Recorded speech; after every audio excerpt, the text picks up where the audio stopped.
Bismillahirrahmanirrahim. Assalamualaikum warahmatullahi wabarakatuh. Alhamdulillahirabbil alamin. Wassalatu wassalamu ala sayyidil mursalin wa ala alihi washabihi ajma'in. Subhanaka la ilma lana illa ma 'allamtana innaka antal alimul hakim. Rabbi shrah li sadri wa yassir li amri wa hlul 'uqdatam min lisani yafqahu qawli amma ba'd. Alhamdulillah. Pertama-tamanya dan selamanya kita panjatkan kesyukuran pada Allah Subhanahu wa taala kerana dengan limpah kurnianya kita dapat hidup sehingga ke hari ini. Dan hari ini kita telah berjaya menempuh Ramadan yang ke-23 dan malam inilah malam yang ke-24. Ini makna kita ada lagi lebih kurang 6 hari je lagi untuk menempuh Ramadan pada tahun ini. Oleh itu, kita kenalah buat sehabis boleh. Dan kita kena beribadah, mujahadah sehabis boleh. Dan kita tinggalkan waktu-waktu lara kita selalu sebelum ni kita tengok movie ke, kita main phone, kita main game, kita banyak WhatsApp. So kita tinggalkan perkara-perkara lara tu dan kita fokuskan dengan benda yang boleh membawa kita untuk mendapat pahala. Contohnya kita tambahkan lagi bacaan Quran kita, tambahkan lagi zikir, tambahkan lagi solat pada penghujung-penghujung Ramadan ini. Kerana kita tak tahu lagi Ramadan akan datang, kita dapat bertemu ke tak. Sebab kita tak tahu umur kita panjang ke ataupun pendek. Tak kira lah kita ni masih muda ke ataupun baru sekolah, baru budak you. Tu semua kematian, ajal semua di tangan Tuhan. So kita kena bersiap bersedia dan kita kena rasakan umur kita tak lama. So barulah kita terus berterusan untuk beribadah. Seperti mana kata-kata Sayyidina Umar, hisaplah diri kamu sebelum kamu dihisapkan. Okey, memandangkan hari ini adalah hari guru. So saya ingin mengucapkan selamat Hari Guru pada guru-guru saya, pada cikgu-cikgu daripada sekolah rendah, sekolah menengah. Sekolah menengah saya ada 2 sekolah. Sekolah Al-Masyur Laki dan sekolah Semak Mentong. Lepas tu kepada lecturer-lecturer asasi dan juga lecturer Unimas. So, disebabkan hari ini Hari Guru, so saya pun nak berkongsi tentang guru. Ada satu kisah pada zaman Salafus Soleh, iaitu seorang nama dia Sibawayh. Siapa yang mengambil jurusan Arab, insyaAllah kenal dengan Sibawayh ni. Sibawayh ni, dia tak pandai pun. Dan dia bukannya antara top student dalam kelas. Tetapi, apa yang dia buat yang membezakan dia dengan pelajar-pelajar lain, dengan hikmat dia. Hikmat dia yang sangatlah maksimum dengan guru dia. Dia tak pandai, dan bukan dia selalu budak-budak pandai ni duduk depan. Lepas tu jenis catat benda yang cikgu cakap. Lepas tu masa exam pun perform. Semua tu bukan Sibawayh. Sibawayh bukannya seorang yang perform dalam exam. Tapi dia sangat berkhidmat pada guru dia. Sampai kan guru dia minta tolong buang najis, tolong buangkan najis dia, tolong buangkan. Lepas tu semua benda yang guru dia suruh buat, dia buat. Satu hari, dia jadikan cerita, guru dia nak bermusafir. Lepas tu, macam musafir zaman dulu, mesti ada seorang yang akan ganti tempat guru tu.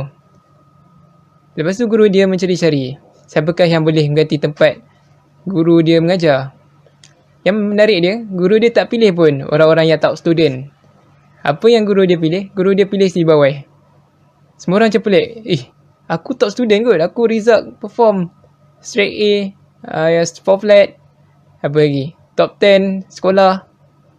Lagi budak Dean List. Tapi kenapa panggil Sibawayh ni? Sibawayh ni budak biasa-biasa je kot. Yang Sibawayh pun macam terkejut juga. Awak aku pula yang dia ni, yang cikgu aku ni, saya duk panggil aku lah pergi mengajar. Aku ni dah lah biasa-biasa lah. Tapi aku adalah aku tolong dia sikit-sikit. Macam tu lah Sibawayh ni.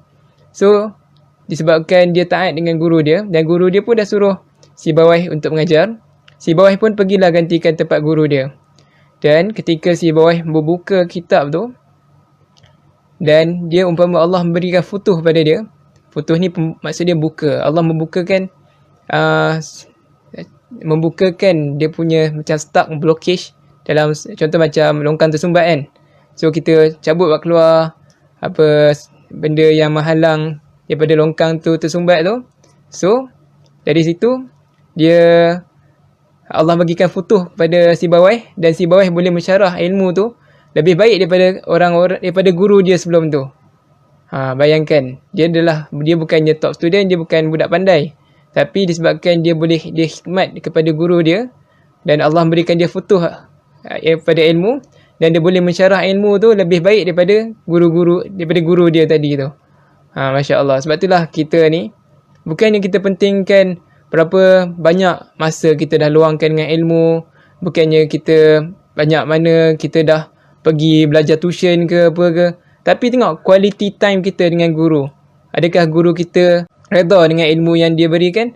Contoh nak redha ni macam mana? Dengan kita beradab dengan guru, dengan khidmat kepada guru.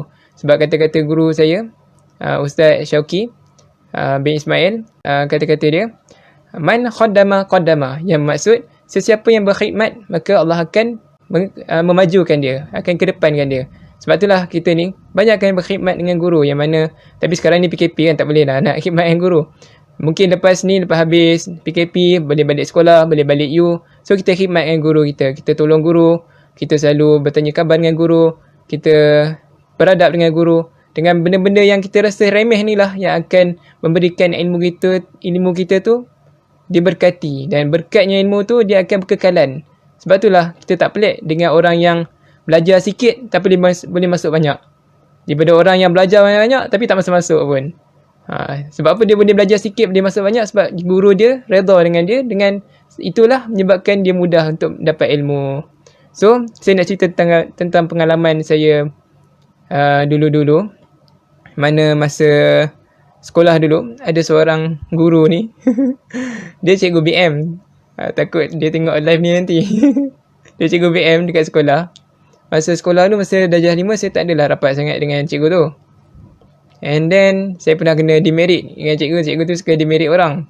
Lepas tu sekali kena demerit, so saya sebab tak bawa buku, and then dapat kena demerit.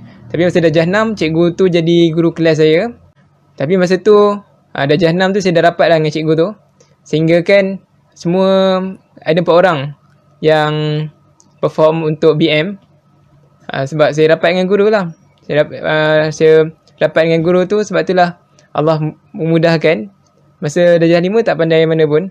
Masa darjah 6 tu Allah berikan futuh pada ilmu, dengan saya selalu khidmat dengan cikgu, dengan tolong angkat-angkat buku semua tu. Dan dengan cakap cikgu, Alhamdulillah masa starting daripada exam pertama sampailah habis, sampailah PSR dapat A. Sampai kan masa ada satu kad-kad lepas trial macam tu lah. Masa tu cikgu-cikgu semua tengah stres dengan nak bagi result student gempak-gempak kan. And then ada budak-budak yang tak gempak. So cikgu ni cakap, okay, ni kalau ada susah apa-apa untuk BM, tanyalah Haziq, Faiz, Syahira dan juga lagi seorang perempuan. 4 orang ni cikgu mention dalam kelas. Oh, kiranya macam kami ni tempat rujuk untuk BM. So itulah beritahu tentang berkatnya kita berkhidmat dengan guru, yang kita hormati guru. Itu yang pertama. Satu lagi masa form 5. Masa form 5 ni cikgu-cikgu semua akan meletakkan KPI kepada student-student, di mana dia akan letak sebab dia akan tengok dulu daripada masa form 4 punya grade, apa nama entah, JOT, nama dia tak ingat. So masa form 4 tu result terakhir dia cikgu-cikgu akan tengok, ambil result yang hujung tahun tu, and then akan predict untuk dia punya SPM.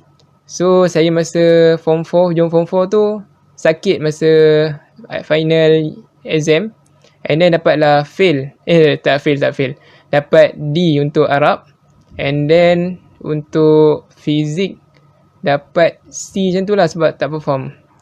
So masa form 5 tu, and then masa exam pertama form 5 untuk fizik dapat fail. Sebabnya masa tu sibuk dengan main bola, sibuk dengan berlari semua. So memang awal exam first pun memang biasa-biasa, bukannya nak belajar apa pun, bukannya ada buat apa-apa pun, tak masuk dalam ranking pun. Ni sekadar buat saya saja je. So masa tu memang tak perform lah. Apa yang cikgu-cikgu cakap, cikgu-cikgu cakap macam merendahan lah. Macam saya target awak ni dapat A minus je. Macam ala kadar lah. So ada seorang cikgu ni lagi, dia cakap orang yang macam kamu je buat salah macam ni. Masa exam saya yang fail tu, Orang macam kamu je buat salah macam ni. So masa tu mata bakar gila babe. So saya study sehabis boleh untuk subjek tu. And saya masa trial saya dah tunjuk lah kat cikgu tu yang saya ni bukan macam apa yang dia cakap. And saya dapat antara tertinggi dalam kelas. Sebab masa tu ramai orang yang daripada A, daripada B jatuh. Saya yang daripada fail ni boleh naik sampai jadi B. So masa tu memang cikgu pun terkejut juga lah. Saya pun terkejut juga. Tapi mungkin saya ambil kata-kata cikgu tu bukannya sebagai menjatuhkan saya. Tapi saya ambil kata-kata tu untuk push diri saya untuk lebih ke depan. So bila cikgu-cikgu bagi cabaran yang kita dengan kata-kata yang kita rasa macam mendownkan kita, so kita ubah mindset kita take it as challenge. Kita buktikan kat cikgu yang kita boleh buat lebih daripada apa yang dia expect. So Alhamdulillah masa SPM dapatlah A- untuk subjek tu. Sedangkan masa awal tahun fail. Itu yang masa SPM. So masa dah habis SPM, so ada satu kisah lagi. Masa nak sambung master.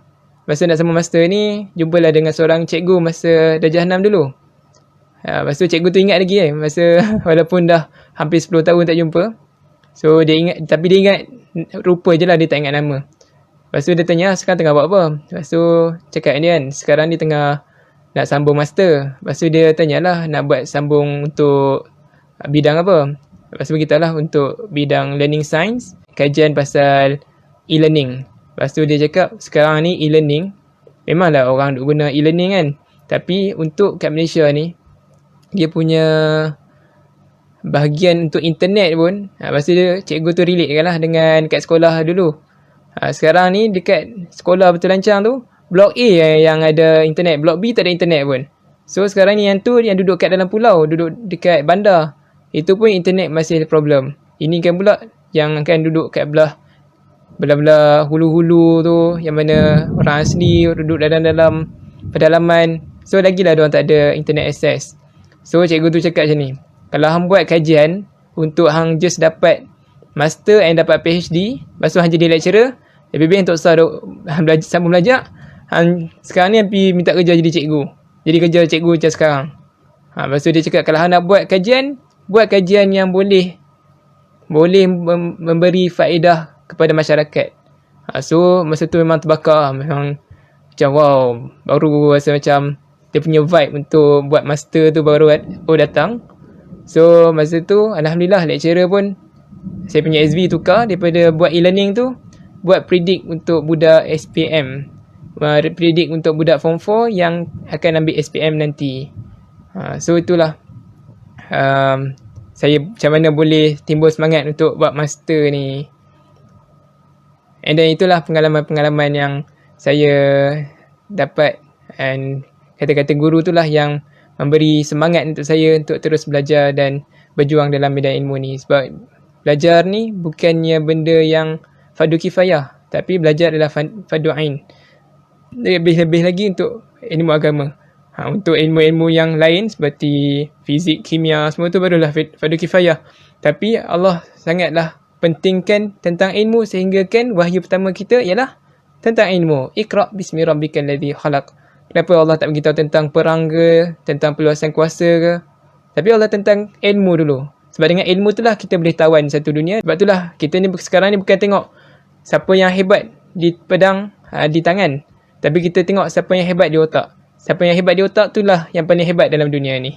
So ada satu bait-bait syair Arab yang bunyi, Man ana laulakum, kaifama hubbukum, kaifama ahwakum. Yang maksud, Man ana, siapalah saya, laulakum, tanpa diri kamu, kaifama hubbukum, kaifama ahwakum, dan bagaimanalah tidak aku mencintai kamu, dan bagaimanalah aku tidak mengingini untuk bersama kamu. Yang maksud dia sangat mendalam, di mana kita ni, siapalah kita ni tanpa guru-guru kita. Sebab itulah kita kena hargai jasa guru kita.